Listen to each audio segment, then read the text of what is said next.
Sean kept saying, Mommy, let's do it together, you know. And I was thinking, well, I shouldn't really do that for many reasons. But it turned out to be the best thing that happened to me. Yoko understands Sean's musical impulses. All her life, she has also been driven to create as an artist, filmmaker, and composer.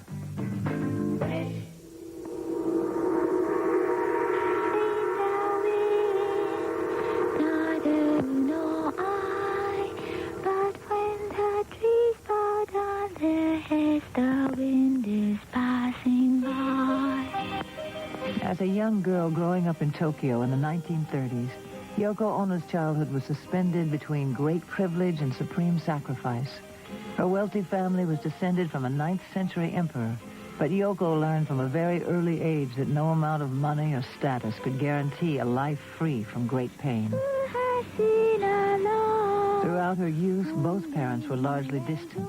Her father often abroad on business, her mother distracted by society functions, leaving Yoko and her younger brother and sister in the care of nannies.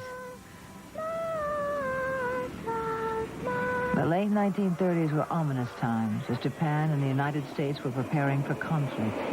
And when Yoko was 8 years old, the world erupted in war. The Japanese have attacked Pearl Harbor.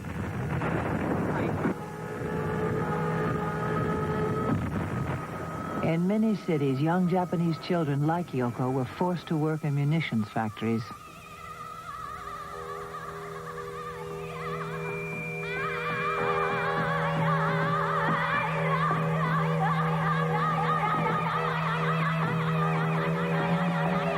And the Ono family home in Tokyo was ground zero for the firebombing raids of Allied planes.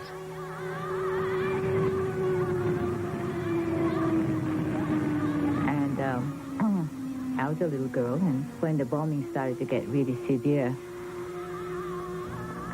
my parents sent me we evacuated it. Mrs. Ono chose to stay in Tokyo and not evacuate with her children, while Yoko's father was imprisoned in a concentration camp in French Indochina. It was up to tiny Yoko, not yet 10, to provide for her brother and sister as they wandered the bombed-out countryside alone. Once a child of privilege dressed in the finest silks and linens, Yoko was now reduced to begging in a land with few resources and no sympathy to spare. The farmers were not very nice to us, the city people, and they were throwing stones at us, and quite often we didn't have anything to eat. As both mother and father to her siblings, Yoko went to great lengths to find food, grateful when a villager once offered all the rotting potatoes she could put in her backpack. It was so heavy I couldn't even carry, and they helped me to sort of put it on my shoulder. And I said, can you walk? All I was thinking was I have to take this back for my brother and sister. The war years for Yoko were a time of constant terror, avoiding desperate characters as she hid in abandoned homes. The full moon night, and I heard these kind of boys coming, so I thought this is going to be dangerous.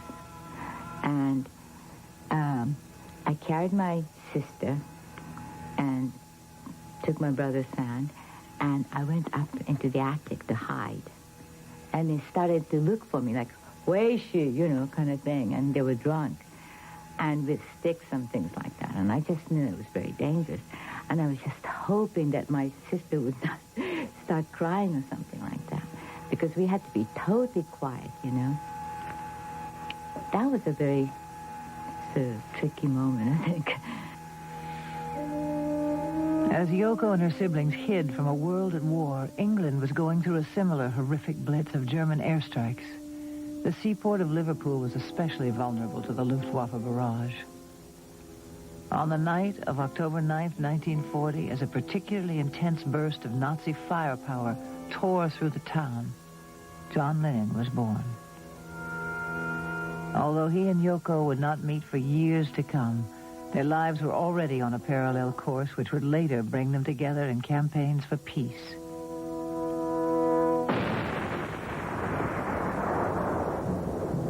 August 1945. Nuclear weapons level Hiroshima and Nagasaki, forcing Japan's unconditional surrender, and leaving its people with only a grim determination to survive.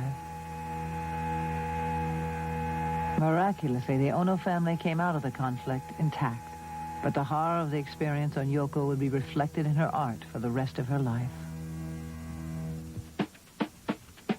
A bright, intense student after the war, Yoko had a major interest in the arts, with a particular focus on classical music and piano. When it came time for college, she left Japan for the United States to attend New York's prestigious Sarah Lawrence. But in contrast to Yoko's childhood and classical interests, America's peacetime pop culture was a radical new experience, quickly capturing her imagination. Yoko was attracted to an environment which encouraged free expression, the offbeat and the beatnik. Against her parents' wishes, she dropped out of school and into the avant-garde art scene of Greenwich Village in Manhattan. Yoko quickly forged a name for herself, staging exhibitions, concerts, and events. She was an important member of a group of musicians and writers calling themselves Fluxus, a movement that took modern art to extremes, going anywhere and doing anything to shock audiences. They wanted their art to be an interactive experience, encouraging people to participate with the exhibits. Anyone who is interested could come up on the stage and try to fly off from these ladders. Jumping off ladders for the sensation of flight or using magnifying glasses to search for poetic fragments in the art. Yes. Yoko's most evocative work was called Cut Piece, where an audience was instructed to snip away the fabric of her clothes. I'm just sort of giving a pair of scissors to people and say, all right, come and cut me. To the art world, this was a statement on the vulnerability of women. But through her performance, Yoko learned to use an element of risk in her art. It's a scary piece to perform. I'm trying to open people's mind so they can participate in art, Participation of art is very important, Another side of Yoko was revealed a few years later in London. Now married to artist Tony Cox and with a daughter, Kyoko. She startled the public by wrapping the lions of Trafalgar Square in cloth bunting, taking modern art out of the museums and into the streets. It was a revolutionary idea, but England and the world were already beginning to rock from a greater revolution exploding in popular music, the Beatles. 40 young ladies fainted, but authorities feel that some were playing possum, so that they might be lifted over the fence and thus be nearer their idols. The Beatles, who originated as a small-time act out of Liverpool, now have no rivals as the kingpins of the teenage set. With their long hair and Mersey beat, the Beatles were defining the way a whole generation would see itself in music, fashion, even politics. At that point, Yoko was unfamiliar with the Fab Four and had never even heard of John Lennon. Ladies and gentlemen, thanks to Purple Heart. Silver! Oh, yeah. On the surface, John and Yoko seemed as different as night and day. But under the surface and from a distance, they were seeing the world in exactly the same way. And this baffled many people. Independently, his music and her art were lighting the fuse of pop culture. And before long, their chemistry would rock the world. Much more than what I thought, really. When we return, John and Yoko's recording of Two Virgins brings controversy and personal tragedy. We will return to Yoko Ono, an intimate portrait, in a moment.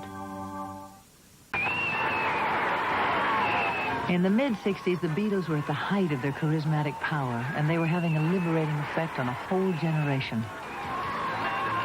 This was more than music. This was a movement. John Lennon was redefining pop culture with his every move.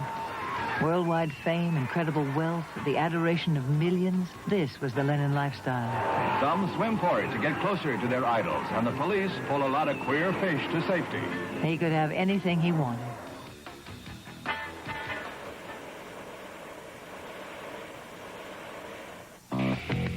It was a different universe from the one Yoko Ono lived in.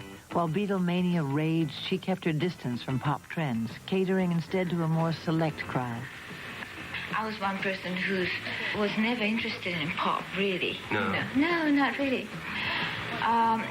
When I first met him, I didn't even know the name John Lennon. Both John and Yoko were artists searching for something new to say. And when they first met at a private preview of Yoko's 1966 exhibit at London's Indica Art Gallery, it was an immediate marriage of their spirits. There's a painting on the ceiling, you see. My idea was for people to climb up a long, long ladder, just go on climbing up like this, finally reaching the ceiling, and you look at the painting, and it says yes. That's the first piece he saw. Yeah. And he says now that if that said no instead of yes, he wouldn't bother to see the show anymore. So I thought, oh, this is another person who thinks like me, in that sense.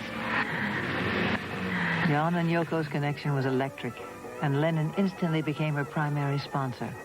But many Beatles fans found their attraction unsettling and hoped the odd couple romance would be fleeting. This is another of John's painting, and it's done on wood. On the contrary, John began to collaborate with Yoko on conceptual art exhibits like the Half a Wind show, subtitled Yoko Plus Me.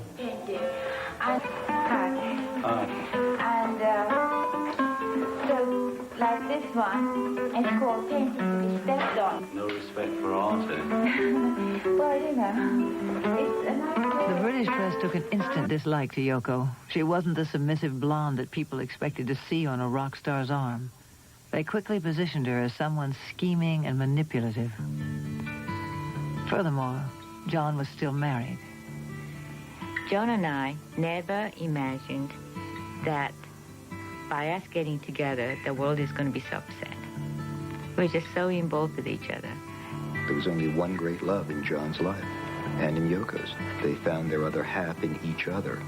They were both brilliant and loving, passionate.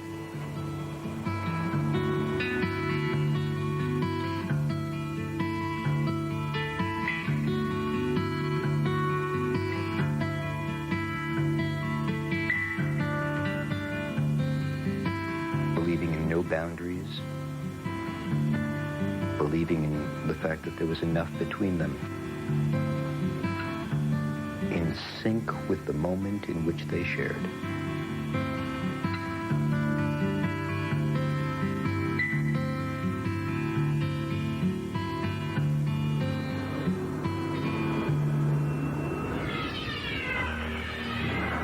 In 1968, Lennon left Cynthia, his wife of 6 years and the mother of his 5-year-old child, Julian, declaring Yoko the love of his life. Yoko had also left her husband and was committed to John, but neither was prepared for the venom from the fans that followed. John was the hero, and I think that they felt that their hero was taken by somebody, and they were very upset about that. For a couple wrapped up in love, the rest of the world simply didn't matter. When we got together, we said, isn't this great? The East meets West, and men and women, and the whole thing. We have everything between us, And we were just totally enthralled by it. And it was so funny that that's how it was. Never thought that people were going to be unhappy with that, Don't worry, Yoko. In late 1968, John and Yoko released their first album together, Two Virgins, a collection of sounds recorded at Lennon's home on the night they first made love. On the album cover, John and Yoko faced the camera innocent, unadorned, with nothing to hide. We are just one body, But just for convenience, we are taking two bodies. So we can meet too, or we can fight too. You understand? To have a dialogue, you have to have two bodies, and, two... Yin yang. The press went crazy. Stores refused to touch the album, and authorities who up until now had turned a blind eye to the actions of rock stars were outraged and wanted to teach the scandalous couple a lesson. On October 18th, 1968, police invaded John and Yoko's home and arrested them for possession of marijuana. At the time of the arrest, Yoko was pregnant, another result of the Two Virgins recording session. Wanting to protect her and their unborn child from the strain of a trial, Lennon pled guilty. He didn't realize that this selfless act would cause him repeated immigration problems for the next 7 years and threatened to tear the couple apart as John faced deportation from his adopted home in the U.S. But for the moment, John and Yoko waited impatiently for the birth of their child, recording the fetal heartbeat and happily making plans. Tragically, Yoko miscarried the pregnancy. Grief-stricken, John stayed by Yoko's side every minute, sleeping on the hospital floor until she fully recovered. When we returned, it was the breakup heard round the world. It makes some people very uptight, but we've got to do it. John Lennon leaves the Beatles for Yoko, and their connection to radicals and the peace movement brands them a danger to society. We will return to Yoko Ono, an intimate portrait, in a moment. There's a formula out. An intimate portrait. After the public outrage over John and Yoko's relationship, the attempt to discredit them with a phony pot bust, and the painful episode of a lost pregnancy, it seemed as if the events which might tear John and Yoko apart were actually forging them together. Mrs. Lennon. Oh, Mrs. Lennon. In the spring mist on the British Isle of Gibraltar in 1969, Yoko and John took their wedding vows. The second time for John, the third for Yoko. I guess it must be all right. Unlike most of their life, this moment wasn't played out before crowds or cameras. Only these rare photos document the loving occasion.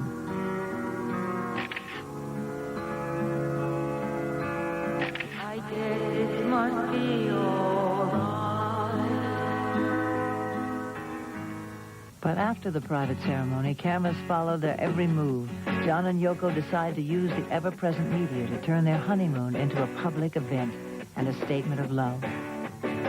In youth, each had seen the horrors of war, and with the current escalation of bloodshed in Vietnam threatening a new generation of children, they felt compelled to actively campaign for peace. I was just having a laugh. Knowing that their every move was news, John and Yoko traveled to Montreal with Yoko's daughter, Kyoko, check into room 1742 of the Queen Elizabeth Hotel, and begin their most extraordinary event yet, a 7-day public honeymoon, which came to be known as bed peace. It's a bed-in, folks. The press came by the busload, expecting to see John and Yoko naked or having sex for the cameras. Instead, they used humor, music, and debate to tell the world that love and peace were a better alternative for our violent society. It was pretty daring. We thought that that's the way that we can communicate our message about peace and all that kind of thing. We're so much alike. And also that being two of us made it easier for us. Dreadful Neanderthal fascist. How do you do? Their message was clear: give peace a chance. But some came looking for a fight. I'm simmer down for a minute, would you? Oh, just rest. And we're not saying everybody lay in bed. I mean, it'd be a nice idea if they all did. You know, but okay, this is suitable for us. We hope it gives some suggestions for people to say, well, what good's that doing? It's just a gimmick, They'll do something else. Putting up, We're selling it like soap. Everybody's an artist, and everybody's a poet. And who told you you weren't a poet? Some squarehead said at 11, now you can't draw, now you can't do this. Yeah. That's what we're against, to tell everybody you are infinite and you have all the possibilities of being Hitler or Christ.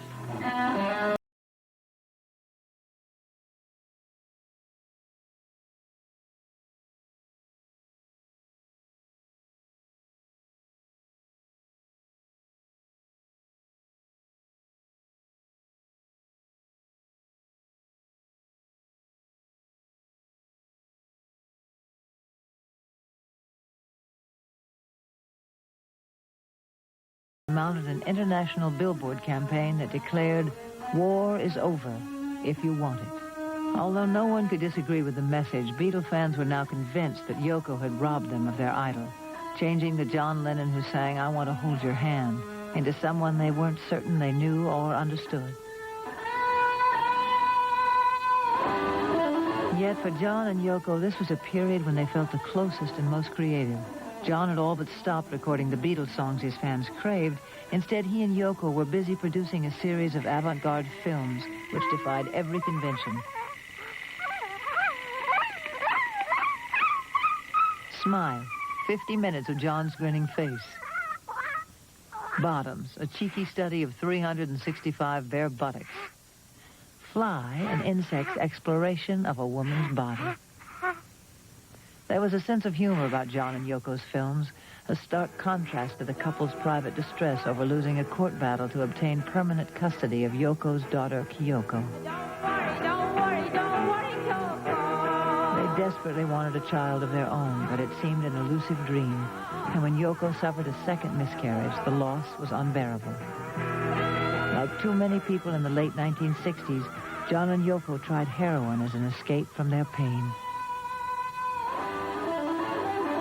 Drugs numbed their anguish, but only contributed to a sense of hopelessness. For two survivors like John and Yoko, this was not a solution, but a dead end. When they decided to kick the habit, they had to rely on each other's love to help see them through the ordeal of going cold turkey.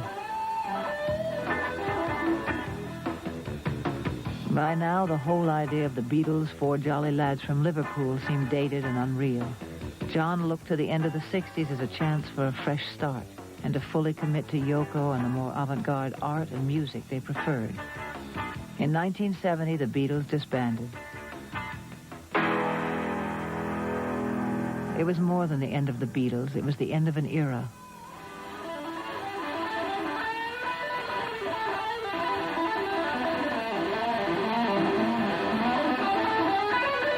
John and Yoko spent the early part of the 1970s performing as the Plastic Ono Band, appearing at benefit concerts for radical political causes as well as mainstream talk shows. They moved to New York, a city they both loved, but to stay in their new home, John would need a green card from the United States Immigration Department. The topic of John's immigration status would go as high as the top ranks of the White House, where President Nixon himself was instrumental in efforts to have John deported. Even though they never organized protests and always preached nonviolence, the administration was concerned that John and Yoko's vocal opposition to the war in Vietnam would hurt Nixon's re-election campaign. It is hard to believe that there was a time in America that Richard Nixon and the higher-ups in his administration believed that John and Yoko were an incredibly destructive force in America. And took specific actions sanctioned by the FBI and other intelligence agencies to get John deported from the United States. They engaged in wiretap, surveillance. All of this has recently come to view in recently declassified FBI documents. John and Yoko were treated like public enemies, and the climate of suspicion and confinement that the government had applied to them was beginning to have a negative effect on their relationship. They had seen their marriage as a charmed life, and now that charm was gone. In 1973, having been together for 7 years, John and Yoko separated. Ask all married couples, ask all people who live with each other or go out with each other, that sometimes you just reach a point where it just ain't happening, where the magic just isn't doing what it's supposed to do. So Yoko thought it would be a very good idea to send him to Los Angeles, which she did. She suspected that he felt he needed that kind of independence. And she probably presumed that if she prevented him from doing that, he would resent it. And he would internalize it, and it would create distance and hostility between them. Yoko was very creative during that time.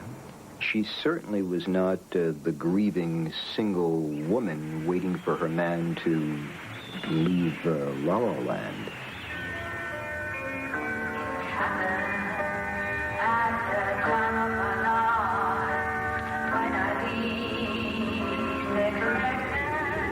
And also keep in mind that after a relatively short period of time, all he wanted to do was figure out a way of getting back to Yoko. John was determined to return to Yoko's arms, and he would do so with some help from his friends, specifically Elton John, who invited Lennon to join him on stage at his Madison Square Garden concert in November 1974. Elton made certain Yoko was in the audience and backstage.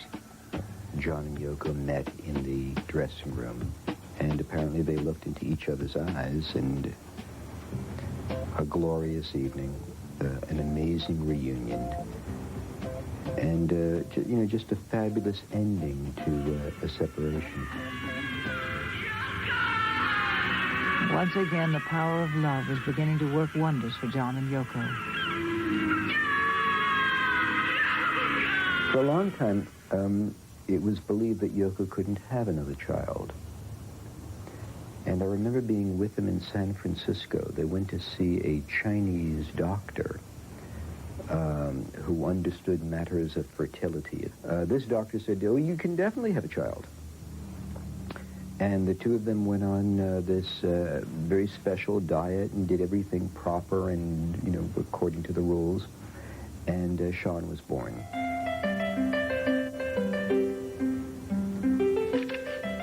John Ono Lennon arrived on John's 35th birthday. On another front, Richard Nixon resigned the presidency and Gerald Ford took office, quickly granting John the permission to stay in the United States as a permanent resident. John and Yoko retired from public life, made their home in the exclusive Dakota apartments in Manhattan, and became one of the first high-profile couples to reverse the traditional family roles. Yoko ran the business interests, and John took care of the baby. While Yoko quadrupled the family fortune, learning the details of investment portfolios, Lennon became a doting father, proud of his parenting skills and his newfound talent for baking bread. After 5 years out of the public eye, John and Yoko were ready to return to the studio to record. They decided to make an album to chronicle their love, their life together, and the love for their son. They called it Double Fantasy. The future never looked brighter. John and Yoko were determined that nothing would ever come between them again. Nothing.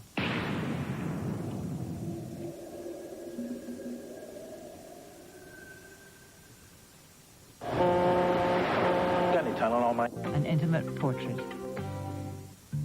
Yoko and John's life together had withstood challenges of private turmoil and public scrutiny, from separations and scandal to miscarriage and heroin withdrawal. Now, living by Central Park in the famed Dakota apartments, once the home of Boris Karloff, Judy Garland, and the fictional Rosemary's Baby, John and Yoko had found peace in their love for each other and their adoration of 5-year-old Sean. Through his young eyes, they were seeing the world as a place full of fresh opportunities. It was just